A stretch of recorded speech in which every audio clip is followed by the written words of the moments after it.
in Evolutionary Astrology, and I am giving it to you total with Sun in the third house. So if you have a Sun in the third house, this video will definitely be for you. But before we get started, y'all make sure for personal readings, bookings, courses, and also events, y'all make sure y'all go check out that link below. I am currently, as of now, doing my readings on a donation and tip base, and also a barter and trade base as well. So if you would like to book a personal reading with me, you could go there. I also have a new podcast where I talk a little bit about why I'm actually doing this particular thing right now. And then I also have a membership with my Patreon account as well. So if y'all want to check that out, all those links will definitely be below. But other than that, let's go ahead and hop straight into it. For my Sun is in the third house. So the Sun is rules over Leo, and the third house is ruled by Gemini. And this is the energy of communication. Now, Sun is our vitality, it's our energy, it's our vigor. It's what gets the people going. But these, all in all, are like the lessons that we have actually come to learn in this lifetime, a part of the bigger lessons that we've come to learn in this lifetime. One would say that your sun sign is actually the more so lessons than the energy. You more so relate heavily to your ascended in moon. But we'll get into that in another video because I don't want to throw y'all off. Now, when we have Sun in the third house, this is where we're talking about mastering your modes of communication. And this is not just communication with speaking, this is divination as well. This is travel, this is like really mastering your environment, being very present even in the environments and the spaces that you do occupy and take up as well. We do talk about the third house being your relatives, your cousins, your uncles, brothers, and sisters. You could definitely learn a lot, especially in this incarnation, from your neighborhoods in which that you grow up.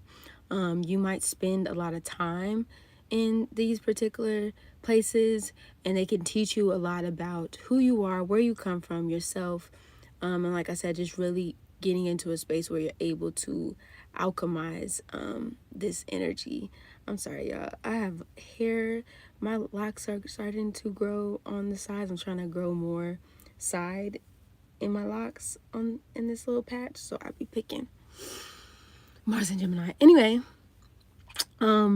we can also see here is where becoming like a messenger as well. So you might find, especially with Sun here, you're learning how to communicate. And I know it's like, well, we all communicate, but no, you are learning how to master these different forms of communication.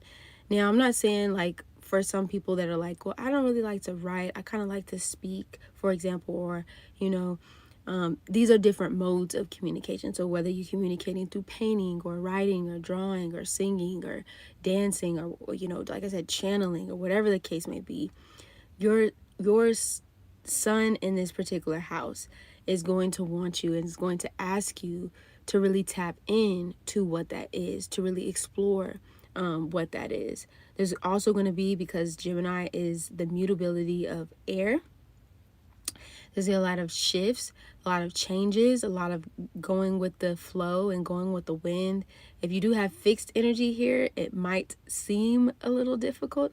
I'm not saying that the other signs don't, or other modalities don't deal with this per se, but I will say it could be quite difficult to sometimes here, because like, wait, why are things like always consistently changing? You might even find, I know we could talk about the house here with the fourth house being over like place of residence and where you stay, but third house is neighborhood. So you could even find that the places in which you live change a lot or shift a lot, or you just go through a lot of changes in whatever neighborhoods and things like that you are in. Just the place in which you reside, the place in which you live, the place in which you grew up, or are growing in, could just go through a lot of shifts and changes and things like that. You might run into a lot of people, from where you're from or what neighborhood you reside in, that have like little messages to tell you, or you might even find yourself just learning about the history of the places that you come from. I know, like I said, the fourth house kind of, but third house because it deals with communication here. But maybe you grow fond and interested in writing a book about the place that you are from. These are just all examples, but this is like something that can definitely be seen here. You could also like find yourself being somewhat of a bridge or a connector in between neighborhoods and cities, because like I said, this has to do with like short distance travel. So you could find yourself being a bridge to certain communities, certain neighborhoods, and things like that in some way, shape, or form. So those things could also play out for you as well. But this is all I have for oh, and one more thing, just speaking and using your voice. Like not just communicating, but like speaking up with your voice. Like really, really using your voice as a conduit as well.